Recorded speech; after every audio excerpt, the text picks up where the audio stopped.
आप देख रहे हैं क्वेश्चन आवर। नमस्कार, मैं हूं अजय कुमार। राजनीति की बात सबसे पहले करते हैं। कांग्रेस की तमाम कोशिशों के बावजूद गोवा में भारतीय जनता पार्टी की सरकार बन चुकी है।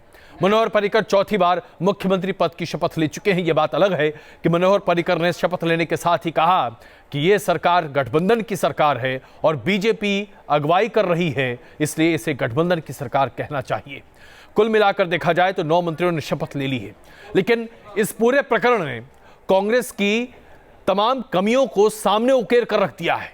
एक ऐसी पार्टी जो कि 2 राज्यों में अगर मौका रहते काम करती तो सरकार बना सकती थी, सबसे बड़ी पार्टी थी गोवा में, इसके बावजूद कांग्रेस वहां मुंह ताकती दिख रही है। दरअसल ऐसा लगता है कि कांग्रेस अब दिशाहीन हो रही है। मनोहर पर्रिकर देवाची शपथ घेता की कांग्रेस हाथ मलती रह गई और गोवा में एक बार फिर कमल खिल गया। Maharashtra Gomantak party, Goa forward party और 2 निर्दलीय विधायकों के समर्थन से बीजेपी बाजी मारने गई। बीजेपी के साथ सत्ता में सहयोगी बनी महाराष्ट्र गोमांतक पार्टी के सुदिन धवलीकर, मनोहर अजगांवकर, गोवा फॉरवर्ड पार्टी के विजय सरदेसाई, दलीय विधायक रोहन खौटे, गोविंद गौड़े को भी मंत्री बनाया गया। पर्रिकर कैबिनेट में कुल 9 मंत्रियों ने शपथ ली। हालांकि पर्रिकर की ताजपोशी इतनी आसान भी नहीं रही। पर्रिकर की ताजपोशी रोकने के लिए कांग्रेस ने सुप्रीम कोर्ट का दरवाजा खटखटाया। कांग्रेस का दांव उल्टा पड़ गया। सुप्रीम कोर्ट ने उल्टे कांग्रेस से ही सवाल पूछा। कोर्ट ने पूछा, आपने बहुमत की चिट्ठी क्यों नहीं दी? कांग्रेस की दलील थी, राज्यपाल को बात करनी चाहिए थी। कोर्ट ने कहा, बड़ी पार्टी को न्योता बहुमत पर होता है, लेकिन कांग्रेस ने राज्यपाल के फैसले को गलत बताया। राज्यपाल का फैसला गलत है। सुप्रीम कोर्ट ने पूछा, बहुमत है तो धरना क्यों नहीं दिया? कांग्रेस ने कहा, बहुमत है, आज ही साबित कर सकते हैं। सुप्रीम कोर्ट में कांग्रेस की दलीलें खारिज हो गईं। हालांकि सुप्रीम कोर्ट ने बीजेपी को बहुमत साबित करने के लिए 2 दिन का वक्त दिया है। पिटीशन डिस्पोज ऑफ हो गया है। ओथ टेकिंग पर कोई प्रभाव नहीं है, कोई आदेश नहीं है, वो अपने समय अनुसार वैसे ही होगा।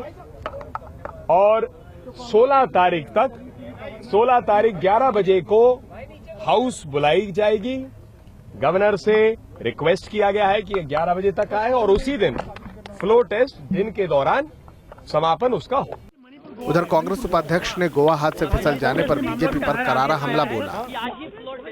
Our fight with the BJP is an ideological fight.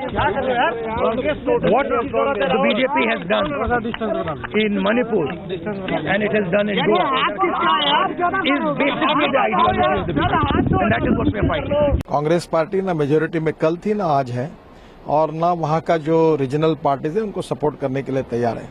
ऐसे स्थिति में जो राज्यपाल का निर्णय था वो उचित था और मुझे लगता है कि कांग्रेस पार्टी ने उसको स्वीकारना चाहिए और विपक्ष के रूप में काम करना चाहिए। गोवा में कुल 40 सीटों के लिए चुनाव हुए थे, जिसमें बीजेपी 13 और कांग्रेस को 18 सीटें मिली। इसके अलावा Maharashtra Gomantak party, Goa forward party को 3-3, दलियों को 2 सीटें मिली थी। कोई भी पार्टी बहुमत का जादुई आंकड़ा नहीं छू पाई थी, लिहाजा कुछ नए पुराने साथियों की मदद से बीजेपी ने यहाँ सरकार बना ली। अब इंतजार 16 मार्च का है, जब बीजेपी को सदन में अपना बहुमत साबित करना है। पणजी से सुभाष शिर्के के साथ टीम न्यूज नेशन। सबसे बड़ी पार्टी होने के बावजूद गोवा में कांग्रेस की रणनीति कितनी खोटी निकली, ये तो साबित हो गया कि आज भारतीय जनता पार्टी के मुख्यमंत्री ने शपथ ले ली। लेकिन अब इस पूरी बात को कांग्रेस के तमाम विधायक पचा नहीं पा रहे हैं। कांग्रेस के लिए आला कमान की तरफ से दिग्विजय सिंह को वहां भेजा गया था ताकि वो चीजों को नियंत्रित कर सकें, लेकिन दिग्विजय सिंह के खिलाफ जिस तरह के बोल निकल रहे हैं कांग्रेस के विधायकों के, गोवा में यह प्रदर्शित करते हैं कि कैसे विधायकों को विश्वास नहीं है कि आला कमान वाकई में मुस्तैदी से कुछ भी काम करने को तैयार है। जब फैसला ही नहीं हो रहा तो विधायक कब तक बाहें ताकते रहेंगे? कांग्रेस का 17 सीट आके भी गवर्नमेंट नहीं बना क्योंकि कांग्रेस की तरफ से देरी हो गई। कुछ डिस्कशन चल रहे थे, डिसीजन जल्दी नहीं हुआ। इसके वजह से ही डिसीजन मेकिंग प्रोसेस में फेलियर और ब्रेकडाउन की वजह से हम सरकार नहीं बन पाए। लेकिन अभी भी टाइम है, देखेंगे क्या होता है। जो एक नॉर्मल कन्वेंशन है उसमें सिंगल लार्जेस्ट पार्टी को आमंत्रित पहले किया जाता है। आपको याद होगा दिल्ली राज्य के चुनाव हुए थे तो Bharatiya Janata party single largest party थी, आप सेकंड थी, कांग्रेस थर्ड थी। तो गवर्नर ने भाजपा को सरकार बनाने के लिए आमंत्रण किया था, लेकिन भाजपा ने मना कर दिया कि हमारे पास बहुमत नहीं है। तब फिर आपको बुलाया गया था और आपने और कांग्रेस ने मिलकर सरकार चलाई थी। सवाल ये उठता है कि ऐसा क्यों है कि भारतीय जनता पार्टी ने मणिपुर और गोवा में अपनी सरकार बना ली। क्यों हुआ कि भारतीय जनता पार्टी नंबर 2 की पार्टी होते हुए भी सरकार बनाती दिख रही है। दरअसल इसके पीछे एक सोची समझी रणनीति है जिस पर भारतीय जनता पार्टी के नेताओं ने काम किया। मतदान खत्म हुआ और उसके बाद से तैयारियां शुरू हो रही थी कि अगर तमाम जो विकल्प थे उसके रास्ते निकलते तो कहां और कैसे क्या कार्रवाई करनी चाहिए थी। और अंततः जैसे ही रुझान सामने आ रहे थे, दोपहर तक भारतीय जनता पार्टी की स्ट्रैटेजी इन दोनों राज्यों के लिए तैयार थी। और तभी तो 11 तारीख की रात को ही तैयारी इस बात की थी कि सरकार कैसी बनाई जाए। अगर ऐसी बात न होती तो अपने प्रेस कॉन्फ्रेंस में भारतीय जनता पार्टी के अध्यक्ष कभी न कहते कि वो मणिपुर और गोवा में भी अपनी सरकार बनाएंगे। तो आइए आपको दिखाते हैं भारतीय जनता पार्टी की रणनीति क्या रही। कम सीटों के बावजूद गोवा में बन गई बीजेपी की सरकार। दूसरे नंबर की पार्टी होने के बावजूद मणिपुर में भी खिलेगा कमल। ये बीजेपी की रणनीति का हिस्सा है। इन दोनों राज्यों में बड़ी पार्टी होने के बाद कांग्रेस तमाशा देखती ही रह गई और बीजेपी ने जोड़ तोड़ करके सरकार बना ली। उत्तराखंड और उत्तर प्रदेश में बम्पर जीत के बावजूद बीजेपी नेताओं को गोवा और मणिपुर की चिंता सता रही थी, क्योंकि बीजेपी वहां दूसरे नंबर की पार्टी थी। ऐसे में कांग्रेस जब तक सरकार बनाने के बारे में सोचती, बीजेपी नेताओं ने इन राज्यों में बाजी पलट दी। सबसे पहले गोवा में सियासी खेल का गणित समझिए। जिस दिन चुनावी नतीजे आए उस दिन नितिन गडकरी गोवा पहुंच गए। बीजेपी को 13 सीटें मिली थी। सरकार बनाने के लिए 21 विधायकों का समर्थन जरूरी था। कांग्रेस निर्दलीय विधायकों से बात करती, उससे पहले बीजेपी ने बहुमत तक पहुंचने के लिए 8 विधायकों का सपोर्ट जुटा लिया। गोवा में बीजेपी की सरकार बनने का फॉर्मूला 13 + 3 + 3 + 2 यानी 21 रहा। महाराष्ट्रवादी गोमंतक पार्टी और गोवा फॉरवर्ड पार्टी के 3-3 विधायकों ने समर्थन दिया। 3 में से 2 निर्दलीय भी बीजेपी के साथ आ गए। बीजेपी ने 22 विधायकों के सपोर्ट का दावा किया। पर्रिकर और गडकरी ने 21 विधायकों के दस्तखत वाला लेटर गवर्नर को सौंपा। जब माननीय राज्यपाल जी को संतुष्टि हो जाता है, यानी ये गठबंधन इसके पास बहुमत है और उस बहुमत से संविधान के तौर तरीके से वो शासन कर सकते हैं, तो उस पार्टी को, उस गठबंधन के नेता को वो बुला सकते हैं। गोवा जैसा खेल बीजेपी ने मणिपुर में भी खेला। 11 तारीख को नतीजों से पहले प्रकाश जावड़ेकर और राम माधव इम्फाल पहुंच गए। 60 सीटों की विधानसभा में बहुमत के लिए 32 विधायकों की जरूरत थी। बीजेपी ने यहां 21 सीटें जीती, लेकिन वक्त रहते बीजेपी ने जादुई आंकड़े का बहुमत जुटा लिया। बताया जाता है कि नागा पीपल्स फ्रंट और नेशनल पीपल्स फ्रंट के 4-4 विधायकों ने बीजेपी को समर्थन दिया है। इसके अलावा AITC, LJP और TMC विधायक ने भी बीजेपी को समर्थन दिया है।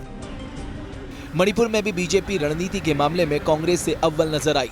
नतीजा यह है कि बुधवार को मणिपुर में पहली बार बीजेपी की सरकार बनेगी और बीरेन सिंह मुख्यमंत्री होंगे। जाहिर है ये बीजेपी की मास्टर रणनीति ही है कि बीजेपी ने हारी हुई बाजी अपने नाम कर ली। बीजेपी पर जोड़ तोड़ के आरोप भी लग सकते हैं, लेकिन लोकतंत्र संख्या का खेल है और फिलहाल बीजेपी के पास दोनों राज्यों में जादुई आंकड़ा है। Team news nation. कई राजनीतिक दल हैं या राजनीतिक विश्लेषक हैं जो ये मानते हैं कि कांग्रेस अब धीरे धीरे हिंदुस्तान के लिए अप्रासंगिक हो रही है, लेकिन ये बात अपने आप में सही नहीं है। और वो इसलिए क्योंकि कांग्रेस ने पंजाब में एक जबरदस्त जीत हासिल की, लेकिन वो पार्टी जो पंजाब में जीतती है, जो 2 जगहों पर सबसे बड़ी पार्टी होने के बाद भी अपनी सरकार नहीं बना पाती है, जाहिर सी बात है कहीं ना कहीं एक बड़ी दिक्कत जरूर है। यह दिक्कत है केंद्रीय नेतृत्व की, जहां पर फैसले लेने को लेकर कोताही बरती जाती है। इस शब्द का इस्तेमाल मैं बहुत सोच समझ के कर रहा हूं।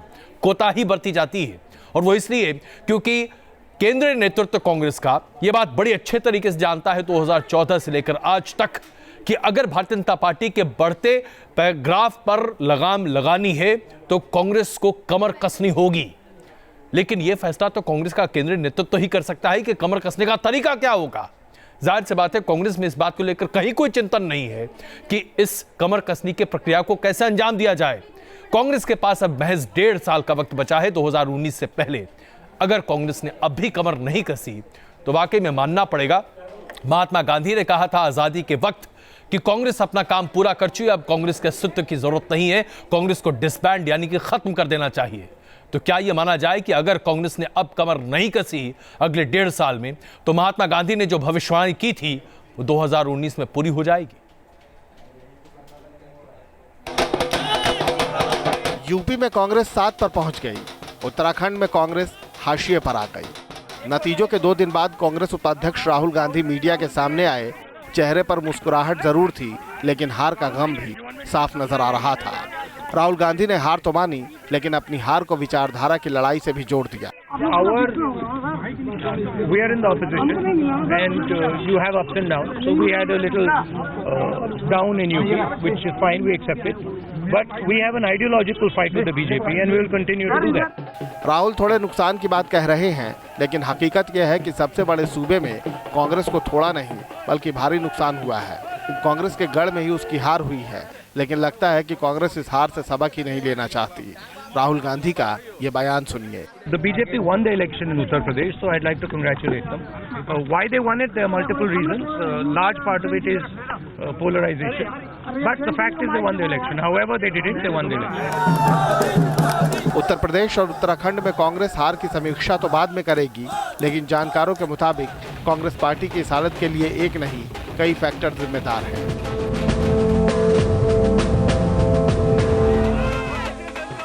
कांग्रेस एक के बाद एक जिस तरह से चुनाव हार रही है, उसके बाद उसकी साख पर सवाल उठने लगे हैं। सबसे बड़ा सवाल राहुल गांधी के नेतृत्व पर उठने लगा है। राहुल जब से कांग्रेस के उपाध्यक्ष बने हैं, तब से उनके नेतृत्व में कांग्रेस 24 छोटे बड़े चुनाव हार चुकी है।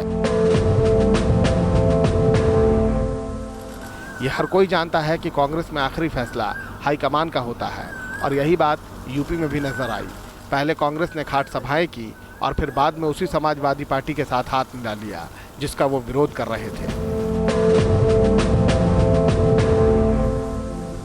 कांग्रेस के गिरते प्रदर्शन की एक वजह यह भी है कि राज्यों के नेताओं के साथ तालमेल कम नजर आता है। यूपी में राहुल गांधी ने प्रशांत किशोर की सलाह जरूर ली, लेकिन कहा यह भी गया कि स्थानीय स्तर पर कार्यकर्ताओं के साथ वो तालमेल नजर नहीं आया। कांग्रेस के हार की एक बड़ी वजह यह भी मानी जा रही है कि उसके पुराने साथियों ने उसका साथ छोड़ दिया। कांग्रेस अपने पुराने नेताओं को साथ नहीं लेकर चल सकी, लिहाजा उसे खामियाजा भुगतना पड़ा। If you look at our Uttarakhand election, you look at Punjab, who is running these elections? It's the regional leaders who are running the elections. We do need to make structural and organizational changes. That's a fact. हालांकि BJP की माने तो कांग्रेस की इस हालत के लिए उसका अहंकार जिम्मेदार है। इंदिरा गांधी, राजीव गांधी, संजय गांधी, सोनिया गांधी और राहुल गांधी ये लड़ते और जीतते रहे हैं, वहां आपकी हैसियत 7 की हो गई है। तो थोड़ा अपने अंदर झांक कर देखिए, इतना अहंकार नहीं होना चाहिए। जाहिर है कांग्रेस अपने सबसे बुरे दौर से गुजर रही है, क्योंकि जो पार्टी एक वक्त में पूरे देश पर राज किया करती थी, आज वो लगातार गिरती और सिमटती जा रही है। और अब तो पार्टी के भीतर से ही नेतृत्व के खिलाफ बागी बोल भी सुनाई देने लगे हैं। Madhurendra Kumar, news nation, Delhi. Bharatiya Janata party ने उत्तर प्रदेश में अपने 15 साल का वनवास खत्म किया है और 37 साल बाद उत्तर प्रदेश में किसी भी पार्टी को 300 से ज्यादा सीटें मिली हैं, क्योंकि इससे पहले 300 से ज्यादा सीटें कांग्रेस को मिली थी। अब ऐसे में उत्तर प्रदेश की कमान किसी ऐसे व्यक्ति कंधों पर भारतीय जनता पार्टी डालना चाहेगी जो पूरे प्रदेश को अपने साथ लेकर चल सके, क्योंकि उत्तर प्रदेश ही वो सफलता की सीढ़ी है जिसके जरिए 2019 का भारतीय जनता पार्टी का सपना पूरा हो सकता है। अब इसके लिए कई प्रबल उम्मीदवारों की लिस्ट लंबी है। कभी कोई गृह मंत्री राजनाथ सिंह का नाम लेता है, कभी कोई मनोज सिन्हा का नाम लेता है, कभी कोई मौर्य का नाम ले रहा है। ऐसा लगता है जैसे कि हर कोई आज मुख्यमंत्री की दौड़ में है। योगी आदित्यनाथ का नाम भी लिया जा रहा है। यहां तक कि उन तमाम नामों की चर्चा हो रही है जिसके बारे में लोग जानते तक नहीं है, क्योंकि हरियाणा और महाराष्ट्र का तजर्बा सामने है। तो आइए कुछ ऐसे नामों की चर्चा हम भी कर लें, लेकिन ये तो बीजेपी का केंद्रीय नेतृत्व ही जानता है कि 16 तारीख से पहले मुख्यमंत्री के तौर पर किसे भारतीय जनता पार्टी घोषित करेगी।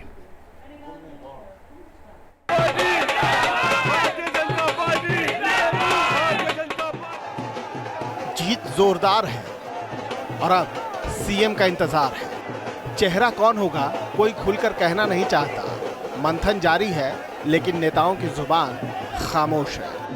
मुख्यमंत्री के विषय को लेकर के केंद्रीय संसदीय बोर्ड के द्वारा निर्णय लिया जाता है, वही निर्णय लेगा। पार्लियामेंट्री बोर्ड क्या तय करता है और हमारे ऑब्जर्वर क्या कंसेंसस लेकर आते हैं, ये तो उनके ऊपर निर्भर करता है और उसके पहले कुछ कहना उपयुक्त नहीं होगा। यूपी के लिए हम लोग आपको कब बधाई दें? अरे राम राम, क्या बात कर रहे हैं। नेता बेशक चुप हैं, लेकिन सियासी गलियारे में कई नाम उछाले जा रहे हैं। सूत्रों की माने तो केशव प्रसाद मौर्य, योगी आदित्यनाथ, राजनाथ सिंह, मनोज सिन्हा और दिनेश शर्मा जैसे चेहरों की चर्चा जोरों पर है। यूपी में करीब 15 साल से सत्ता से बाहर बीजेपी में चेहरे की तलाश जारी है। हालांकि सूत्रों की माने तो इस रेस में सबसे आगे नजर आ रहे हैं केशव प्रसाद मौर्य। चुनाव नतीजों पर नजर डालें तो बीजेपी की सोशल इंजीनियरिंग गैर यादव ओबीसी और ईबीसी पर नजर आती है और ऐसे में केशव प्रसाद मौर्य विकल्प बन सकते हैं। यूपी में पार्टी का पूरा मैनेजमेंट केशव प्रसाद मौर्य के हाथों में है। 2017 की चमत्कारिक सफलता मौर्य के प्रदेश अध्यक्ष रहते मिली है। बिल्कुल अननोन होने के बावजूद जिस तरह से उनको पार्टी अध्यक्ष बनाया गया और जिस तरह से उन्होंने पूरी जिम्मेदारी निभाई, पूरा कैंपेन में वो आगे आगे रहे और ऐसा अब माना जा रहा है पार्टी के अंदर कि उनकी संगठन वाली जो कैपेबिलिटी है वो बहुत अच्छी है। संगठनात्मक शक्तियाँ उनकी बहुत अच्छी हैं, लोगों को इकट्ठा कर लेना, चीज़ें ऑर्गेनाइज कर लेना। योगी आदित्यनाथ आक्रामक हिंदुत्व के पैरोकार, बीजेपी का फायर ब्रांड चेहरा। वैसे तो इनके समर्थक चुनाव के पहले से ही योगी को बीजेपी का चेहरा बनाए जाने की मांग करते रहे हैं, लेकिन पूर्वांचल में पार्टी की बड़ी जीत ने योगी की दावेदारी और मजबूत कर दी है। सीएम कुर्सी की रेस में राजनाथ सिंह का नाम भी उछाला जा रहा है। राजनाथ सूबे की कमान पहले भी संभाल चुके हैं और चुनाव से पहले भी इन्हें उत्तर प्रदेश भेजने की चर्चा सियासी गलियारों में जोर पकड़ती सुनी गई। मनोज सिन्हा पूर्वांचल का ये चेहरा भी सीएम पद की दौड़ में बताया जा रहा है। मनोज सिन्हा फिलहाल रेल राज्य मंत्री हैं। मनोज सिन्हा पीएम मोदी और बीजेपी अध्यक्ष अमित शाह के करीबी भी बताए जाते हैं। बताया जाता है कि सरकार में बतौर राज्य मंत्री मनोज सिन्हा के काम से पीएम मोदी भी खुश हैं। ऐसे में मनोज सिन्हा को अगर यूपी की कमान दे दी जाए तो बड़ा अचरज नहीं होगा। कुर्सी की दौड़ में दिनेश शर्मा भी बताए जा रहे हैं। काफी मिलनसार माने जाने वाले दिनेश शर्मा लखनऊ यूनिवर्सिटी में वाणिज्य के प्रोफेसर रहे हैं और 2 बार लखनऊ के मेयर रह चुके हैं। और जिस तरह से महाराष्ट्र, झारखंड, हरियाणा में बीजेपी ने चौंकाने वाले चेहरे सामने रखे, उस लिहाज से दिनेश शर्मा की दावेदारी को भी पुख्ता माना जा रहा है। हालांकि फैसला इतना आसान नहीं, क्योंकि सवाल सिर्फ यूपी के सीएम होने का नहीं। 2019 की जंग के लिए उत्तर प्रदेश से बीजेपी को बड़ी आस होगी, इसलिए मुख्यमंत्री ऐसा होना चाहिए जो इस बड़ी जीत की बड़ी उम्मीदों पर खरा उतरे। लखनऊ से विनोद मिश्र के साथ team news nation.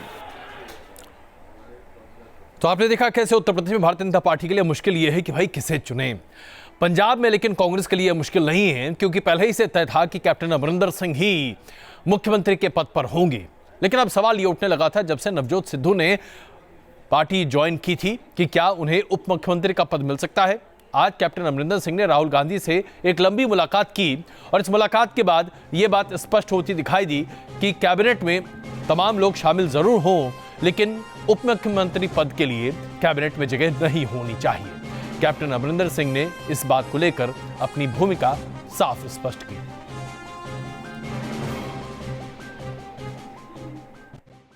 Navjot Singh Sidhu की क्या भूमिका रहेगी, क्या रहेगी, टाइम बताएगा, क्या उनको मिनिस्टर बना रहे हैं? देखिए, मैंने आपको कह दिया, today was a courtesy call. अब हम इस पे सोचेंगे, my general secretary myself, फिर हम लिस्ट बना के then we will come with it for 1 day और 1 hour and see our leadership and get. और आइए आपको दिखाते हैं कैसे दिल्ली के एमसीडी के चुनाव को लेकर अभी से ही राजनीतिक सुगबुगाहट न सिर्फ तेज हो गई है, बल्कि अब ऐसा लग रहा है जैसे कि तमाम राजनीतिक दल अब इसे अपना न्याय अखाड़ा बना रहे हैं। 22 अप्रैल को मतदान होना है और उसके नतीजे आएंगे 25 अप्रैल को। लेकिन अभी से चर्चा ये चल रही है कि ईवीएम मशीन का इस्तेमाल चुनाव में नहीं होना चाहिए। आम आदमी पार्टी के मुखिया और दिल्ली के मुख्यमंत्री अरविंद केजरीवाल का कहना है कि बैलेट पेपर का इस्तेमाल किया जाना चाहिए, ईवीएम मशीन का नहीं। आपको याद होगा उत्तर प्रदेश के चुनाव के नतीजे जब सामने आए तो बीएसपी की अध्यक्ष मायावती ने कहा था कि ईवीएम मशीन की वजह से उन्हें हार का सामना करना पड़ा है। अब इसके साथ साथ कांग्रेस ने भी ये कहना शुरू कर दिया है कि बैलेट पेपर का इस्तेमाल किया जाए, लेकिन चुनाव आयोग ने स्पष्ट कर दिया है ईवीएम मशीन का ही इस्तेमाल होगा। यानी कि अब अगला अखाड़ा है दिल्ली के नगर निगम के ये चुनाव।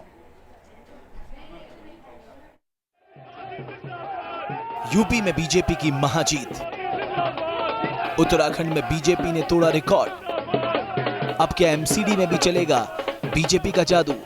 5 राज्यों के चुनाव में जिस तरह बीजेपी ने अपना दम दिखाया है, उसके बाद विपक्षी दलों के मानो होश ही उड़ गए हैं। एमसीडी चुनाव के लिए केजरीवाल ने ईवीएम के बजाय बैलेट पेपर के जरिए चुनाव कराने की मांग की थी। हालांकि उनकी मांग चुनाव आयोग ने ठुकरा दी है।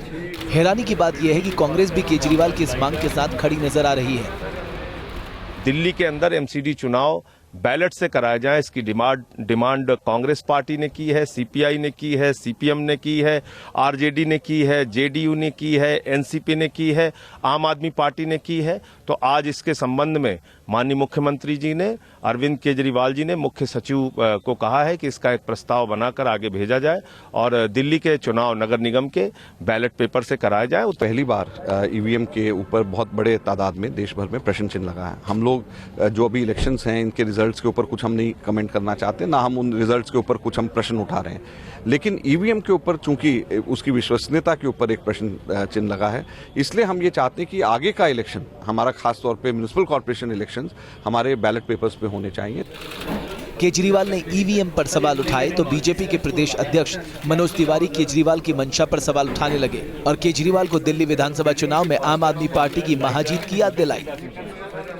अरविंद केजरीवाल जी को मैं बोलना चाहता हूं कि आप लोकतंत्र पे भरोसा करें, और अगर आपको ईवीएम पे भरोसा नहीं है, बैलेट पे भरोसा है, तो जिस ईवीएम के तहत आप 67 सीट पाए हैं, कल घोषणा करिए और हम उस पर चुनाव लड़ लेते हैं।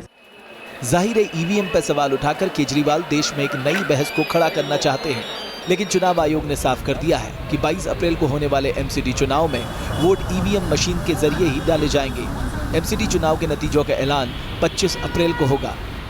Team news nation.